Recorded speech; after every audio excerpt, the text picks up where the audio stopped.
In the world of competitive gaming, Sid Meier's Civilization VI is an anomaly. Games are grueling tests of endurance that can last upwards of 6 hours. It's no wonder that the game's developers haven't taken an active role in cultivating a competitive multiplayer environment. Consequently, the Civ 6 player base has taken matters into their own hands, creating mods that enrich the multiplayer experience with community-designed competitive balance patches and bug fixes. At the center of the Civ 6 multiplayer scene is the Civ Players League, or CPL for short. This league creates a structured environment with a large number of rules that greatly enhance the multiplayer experience, and also represents a much-needed safe haven from the rampant quitting that plagues public lobbies. In addition to these quality of life features, CPL also offers a ranking system and competitive leaderboards for both free-for-all games and teamers games. The free-for-all leaderboard in particular has an air of prestige to it, and many have tried to lay claim to the number one spot.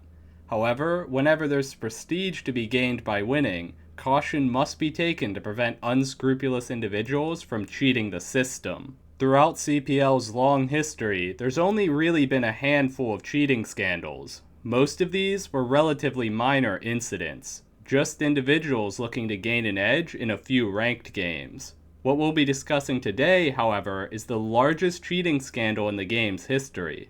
Not only did a player cheat his way to the very top of the all-time free-for-all leaderboard, he's accused of having cheated in tournament games with community-funded prize pools, and worst of all, it's possible he's been doing this for years. Before we go any further, a disclaimer. The purpose of this video is not to hate on anyone or stir up unnecessary drama. Please remain civil and do not harass or make any attempts to contact any of the players mentioned in this video. First off, there's one obvious question. How exactly does a player cheat in multiplayer Civ 6? If your first hunch was the use of illegal modifications to gain an unfair advantage, you would be mistaken. Civ 6 multiplayer is notoriously unstable. If any player has made modifications to their games which differ from the mods used by the other players in a lobby, it'll invariably result in desyncs. Because of this, using mods to cheat is inherently a non-viable strategy. There are, however, still methods players can turn to in order to gain an unfair advantage. In CPL free-for-all games, there are rules limiting what types of resources can be traded between players, as well as a rule that mandates all communication between players must be in a public channel where the whole lobby can see it. These rules help to keep free-for-all games every man for himself. While players have cheated by skirting these rules, this method of cheating is actually fairly easy to detect.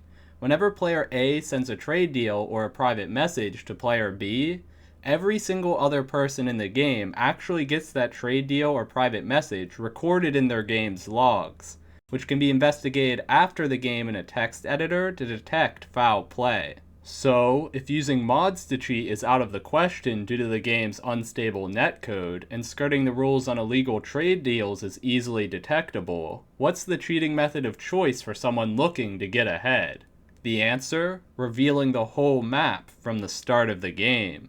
Whenever players load into a multiplayer lobby, their game creates an autosave of turn 1. It's possible to transfer that autosave to another computer, open it up to see what civs other players picked and in which order, copy the game's settings, civ selections, mods, and seed precisely, and then create a single-player game that'll generate the same map. Since we now have a single-player version of the save file, console commands allow us to reveal the whole map easily.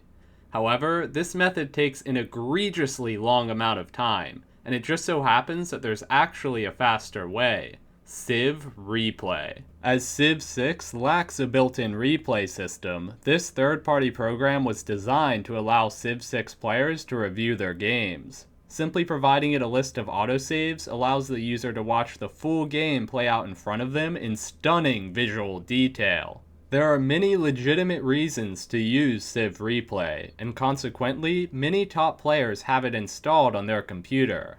However, even so, this program has started to gain some notoriety for its association with cheating, due to the ease with which it, with only a handful of modifications, allows the player to load into the autosave of turn 1 of an ongoing game. The advantages a player gains by having full vision of the map cannot be overstated. You see, in Civ 6, the developers realized that scouting is one of the most interesting parts of the early game, and in order to align the most fun way to play the game with the most optimal way to play the game, they've built in multiple rewards for scouting. Aside from simply granting more knowledge of the map, scouts can benefit the player in 3 main ways. First, they can find tribal villages, commonly referred to as goody huts by the community. These huts provide the first player to move a scout through their tile with a random reward. These range from inconsequential bonuses such as unit experience to massive boons such as a free builder. Secondly, scouts can find city-states. Being the first player in the game to meet a city-state is rewarded by being granted a free envoy in that city-state. This can be a huge advantage early on, as having envoys in city-states translates into a variety of bonuses depending on the type of city-state. Lastly, scouts provide era score to the player whenever they find a tribal village, meet another civilization for the first time, or discover a natural wonder. Era score is an important currency, as it's used to determine whether or not a player's civilization is able to enter a golden age whenever the game enters a new era. While an ordinary player's scouts must find all of these bonuses by traversing the Fog of War blindly, a cheater with full knowledge of the map would be able to beeline directly for every tribal village, city-state, and natural wonder. Holy cow, that's crazy-ish. Gaining a massive advantage in the process. However, detecting this method of cheating isn't easy. It's a highly involved process. If there are no recordings of the game to analyze, the only way to catch someone cheating like this is to first procure the autosaves from a game that the cheater participated in, and then load them up in Civ Replay. From here, it's possible to scan each turn and track the efficiency of every move the player's scouts make. Because of how long a game of Civ 6 is and how many individual scouting moves a player makes, even reviewing a handful of games can take hours. Furthermore, how does one even tell the difference between a player who is cheating and one who is merely getting lucky? If a player doesn't have vision of the map, couldn't they just move randomly and end up finding a ton of tribal villages through sheer chance? The problem with this line of reasoning, however, is that experienced players don't move randomly. In fact, the more skilled a player is, the more predictable their scouting becomes, as they align more closely with commonly understood best practices. To spot a cheater, one must first know how scouting is supposed to look. So, before we continue, let's figure out how to scout like a pro. First off, scouts should prioritize covering as much distance as possible. In Civ 6, some terrains can be traversed more quickly than others. When given the option between moving a scout through 3 flat tiles into unexplored territory versus moving through just 1 forested, hilly tile, top players will overwhelmingly prefer moving through the flatter terrain. Secondly, scouts should prioritize revealing as many new tiles as possible.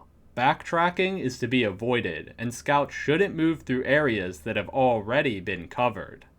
Thirdly, scouts should avoid going through territory other players have already explored, as that land will already be stripped clean of tribal villages. If the scouts of 2 different players meet each other while traveling east and west, they'll often move perpendicularly from the point of contact, as this maximizes the chance that the 2 players will find more rewards. Lastly, due to balance mods used in CPL, the spawning algorithm places all of the players on the map first before placing any of the city-states. As the mods try to guarantee players have high-quality spawns and enforce a minimum distance between the starting locations of players and city-states, city-states often end up in the areas of the map with the lowest quality land, the tundra at the northern and southern ends of the map.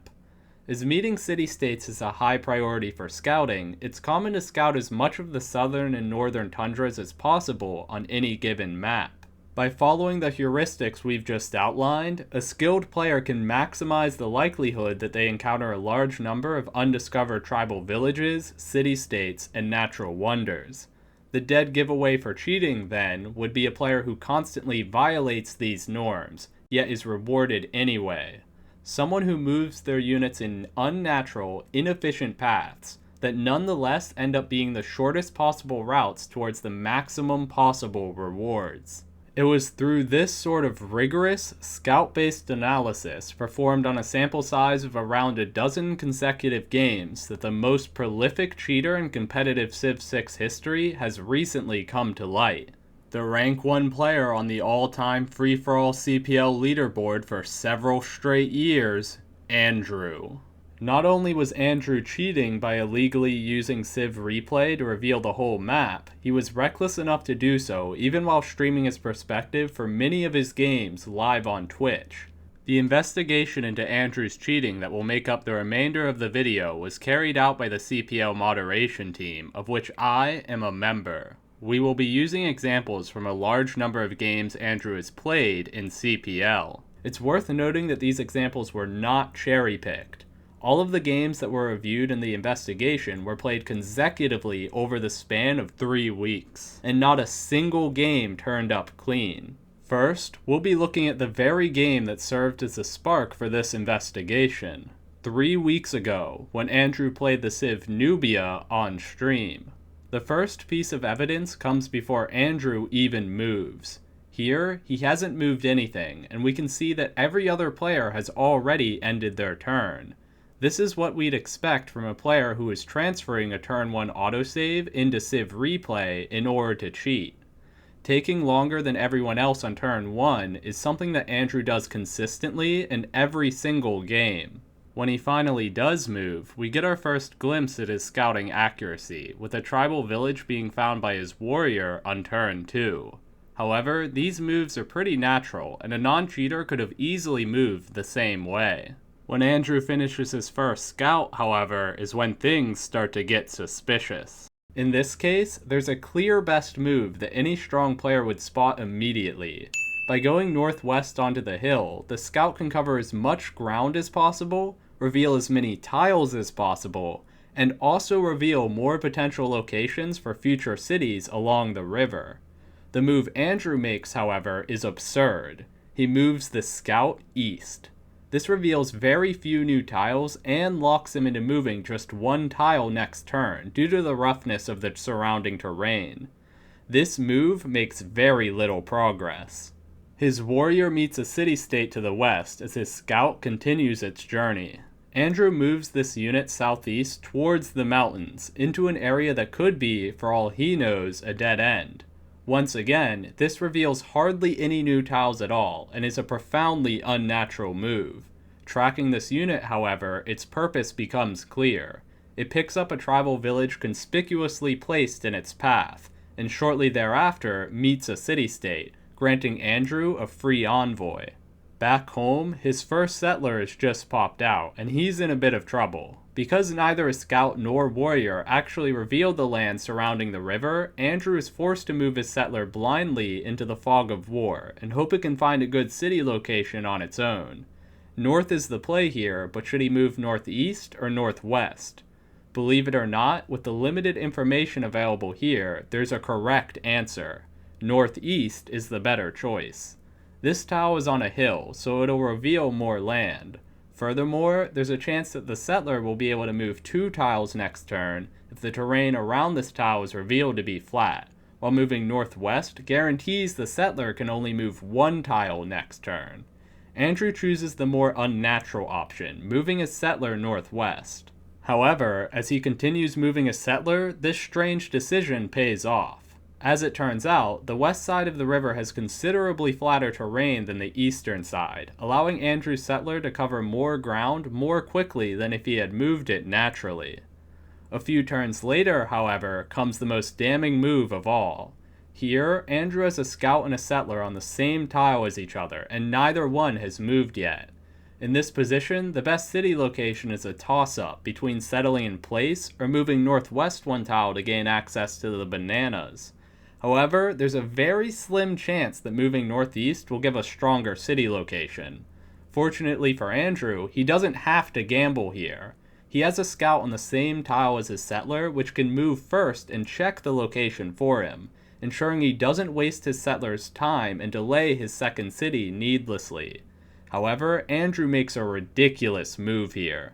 He moves the settler blindly onto a tile which, in the overwhelming majority of cases, would have been worse than simply settling in place. As always, his poor play is rewarded, as moving the settler reveals resources that prove this city location is indeed better than settling in place would have been.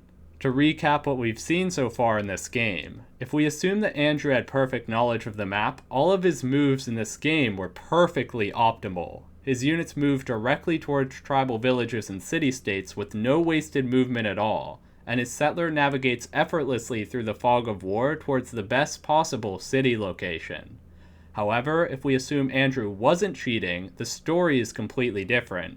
His scouts move in ways that cover very little ground, reveal very few tiles, and are profoundly inefficient and unnatural. His settler blindly moves into the fog of war in unorthodox ways that are highly unlikely to pay off. Isn't it possible, however, that Andrew simply made some mistakes moving his units, and was lucky enough not to be punished for them? Let's explore why this is such an unlikely possibility.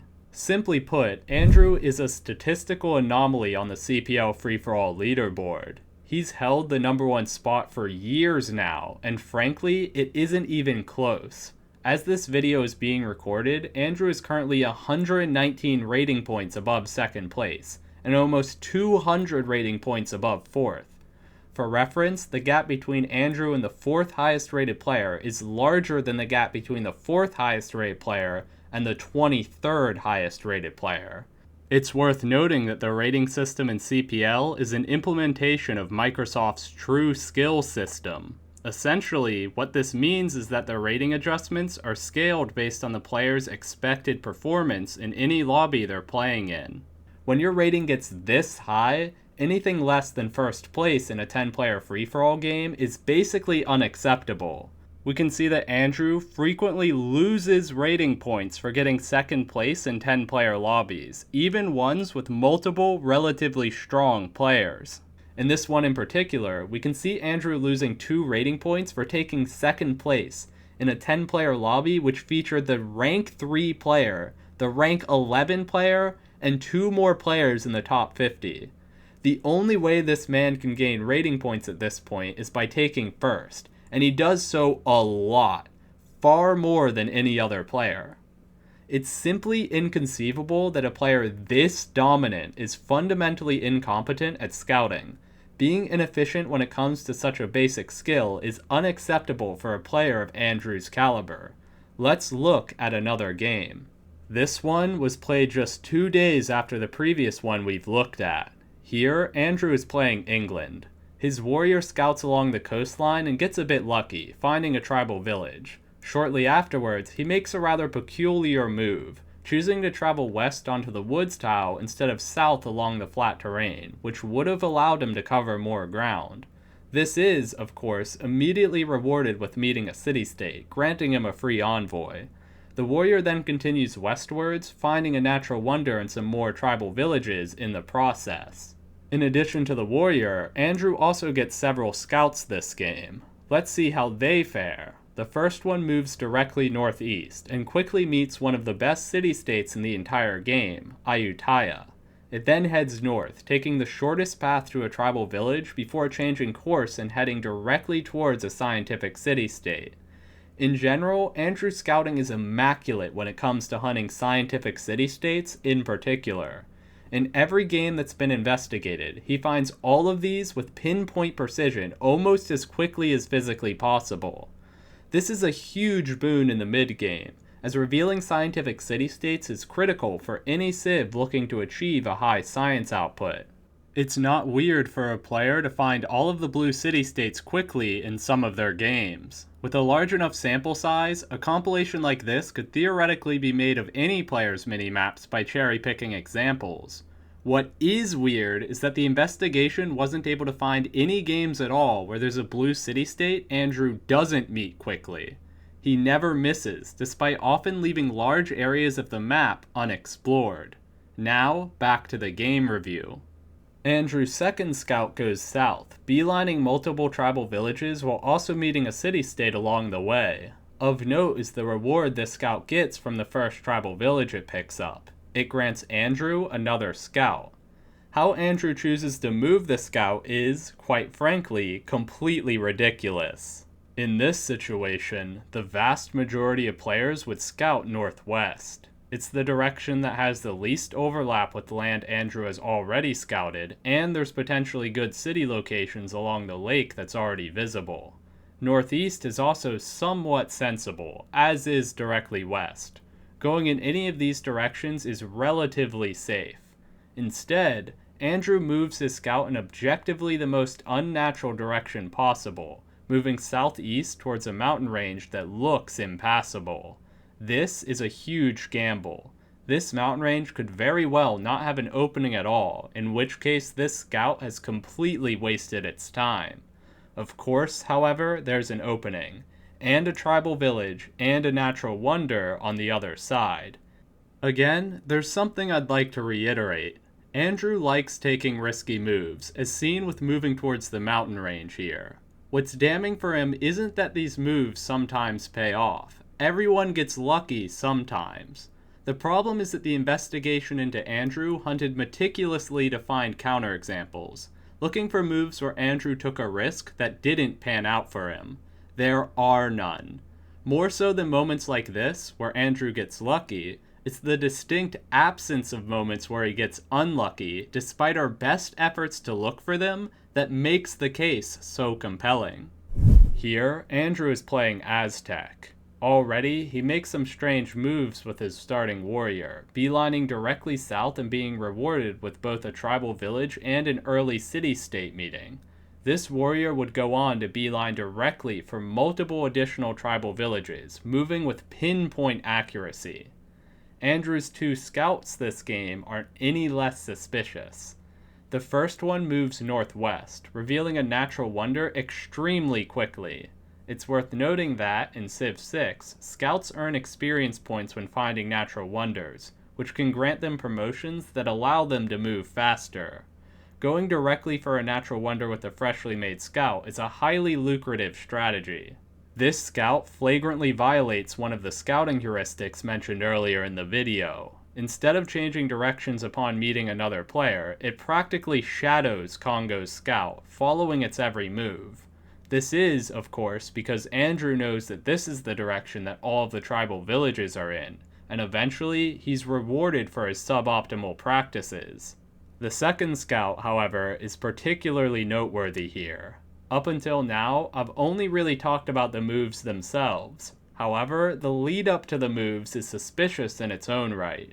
Andrew takes considerably longer than most players to make simple scout moves, suggesting that he may be pausing to double check his route by referencing Civ Replay, which he has pulled up on a second monitor.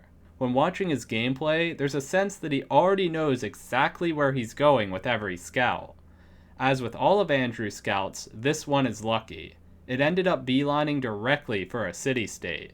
On turn 11, something profoundly strange happens. It all starts when the move Andrew queued up for his scout on the previous turn is blocked by the city-state's warrior. Pretty much any sensible player would go north along the flat land here, rather than wasting a turn trying to stubbornly go south through what's, frankly, already pretty rough terrain. Andrew's on a mission, however. Despite the obstruction from the city-state, his scout still manages to go directly for 3 more tribal villages in the tundra, picking all of them up with precisely optimal scout movement. Aside from being blocked by the city-state, there isn't a single wasted movement here. He could not have gotten these tribal villages any faster if he tried. However, all of this analysis we've done so far is based on Twitch vods. While his units move in unnatural ways and are extraordinarily lucky, it's hard to say for certain that a cheater wouldn't have been able to move even better than Andrew did. We can't tell for sure that Andrew didn't miss anything when we're watching his stream. However, when we analyze his games in Civ Replay, we definitely can. I've taken the liberty of procuring and reviewing the save files of recent games he's played in Civ Replay, painstakingly drawing the lines his units take through the map to prove that he really couldn't be more efficient even if he tried. What we find here is shocking. If anything, watching just the stream VODs is downplaying the precision of these units. You see, when we watch them on Twitch, we only see the tribal villages that Andrew reaches before other players. This actually leads to, in many cases, an undercount of the tribal villages Andrew finds and an underestimation of the efficiency of his moves. In this Germany game, for instance, a viewer watching Andrew's stream could be forgiven for thinking he's not cheating. His units are lucky, sure, but they take winding detours that don't seem necessary if his goal is getting as many goody huts as possible, and they don't always seem to find all that many of them. However, these inefficiencies are an illusion.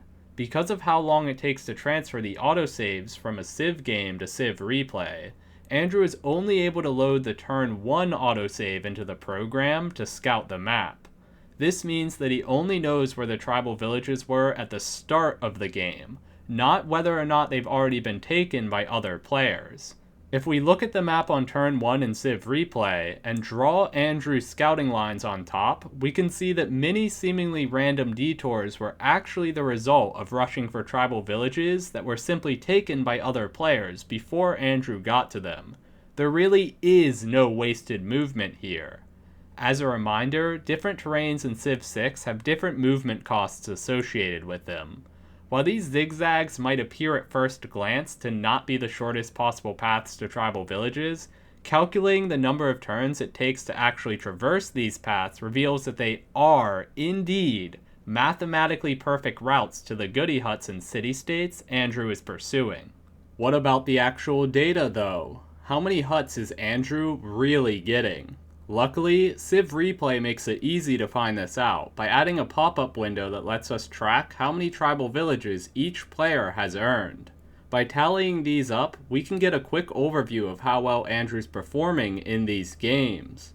For instance, in this game, Andrew received 13 huts, and the total number of huts found in this game by everyone was 46. This means Andrew received roughly 28% of the total huts in this lobby. In 10-player games, we know that the average number of huts acquired will always be exactly 10%. Out of the 6 games for which save files have been reviewed, Andrew's huts earned have been above average in 5 of them, and in the remaining one, he earned exactly as many huts as would be expected in an 11-player lobby, 9%. By adjusting the hut percentages to reflect a lobby size of 11 players, we can see that Andrew finds, on average, 19% of the huts in any given game, rather than the expected value of 10%.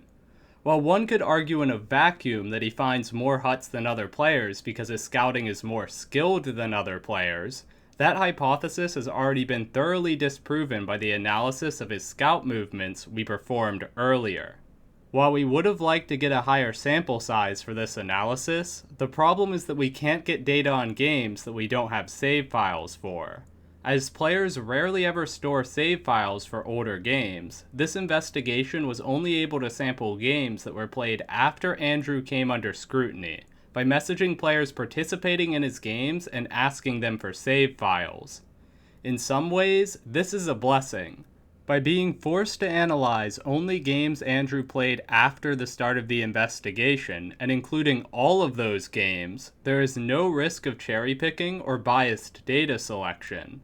As Andrew only plays a Civ game once every couple of days, our 3-week-long investigation was only able to actually procure the save files for 6 games total, which is reflected in the data. Rest assured, however, that we have reviewed over a dozen more games from Twitch VODs that Andrew was kind enough to leave up, and included in those are all 3 of the games we stepped through at the start of the video. So far, every game we've looked at has been a ranked game Andrew played within the past month. A problem we run into when investigating a player for cheating is that the record keeping for competitive Civ 6 is fairly sparse, with the vast majority of games having no surviving save files or video recordings. However, even with what little information we have, I feel confident in asserting that Andrew has been cheating for almost 2 years at least. On YouTube, Andrew has himself posted videos which exhibit the exact same behavior we've covered so far, that include games played as early as March 25th, 2023. His highly inefficient, unnatural scout moves are continually rewarded with a stream of tribal villages and city-state first meets. Ultimately, several weeks ago, the CPL admins decided to ban Andrew for suspected cheating. Shortly afterwards, Andrew submitted an appeal that attempts to argue his innocence. However, this appeal is full of intentional deception. As Andrew cheated in every single game he possibly could, he is forced to lie and misrepresent the facts in order to manufacture examples where he appears to get unlucky with his scouting, despite none actually existing.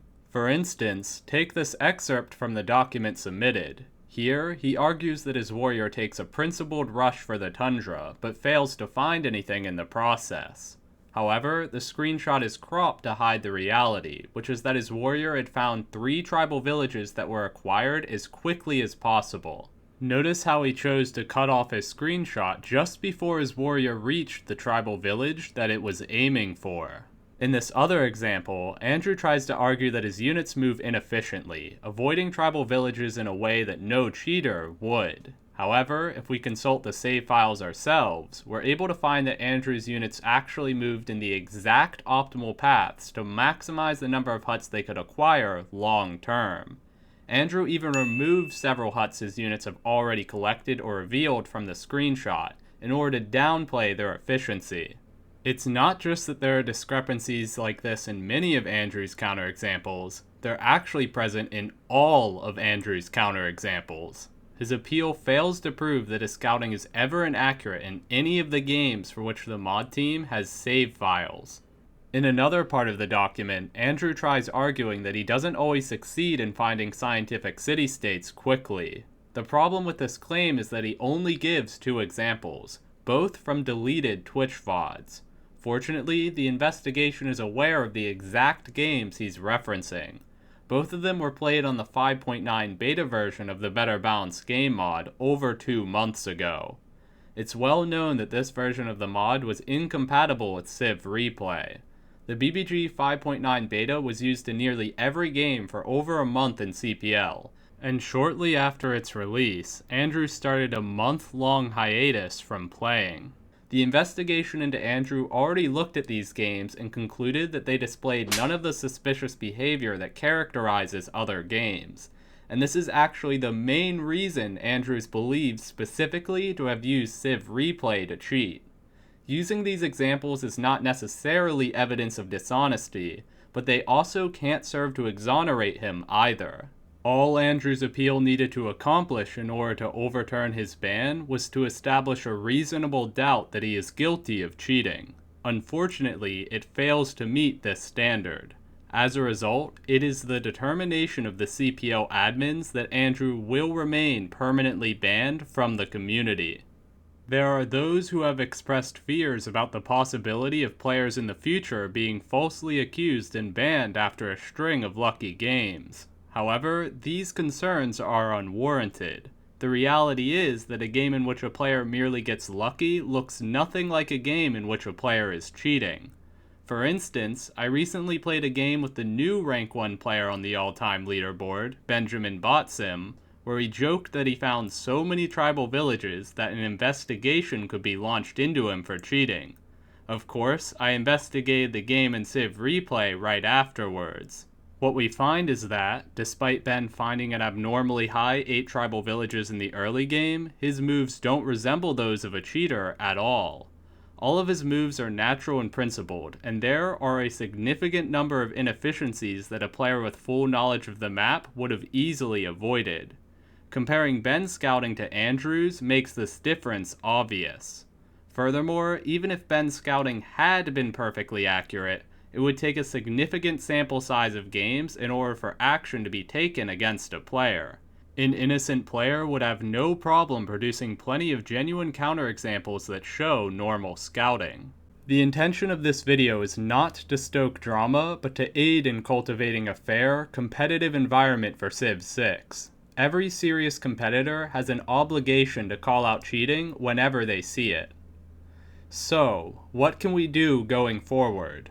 Unfortunately, extending the level of scrutiny that has been placed upon Andrew's games to every other player is simply infeasible. Civ Replay, which is believed to be the simplest method of cheating, has been receiving regular updates that include safety measures to make cheating more difficult, but there exist methods that tech-savvy individuals can use to get around them. Civ Replay is, however, a delicate program. Even minor gameplay mods outside of the regular CPL mod list have been known to break its functionality and prevent its usage. While this prevents the easiest method of cheating, it's by no means a foolproof solution, and it comes at the cost of preventing players from easily reviewing their games. Thank you all for watching to the end of this video, and if any of this made you curious to see what competitive Civ 6 actually looks like, be sure to subscribe and check out the rest of the channel. That's all for now. Herson signing out.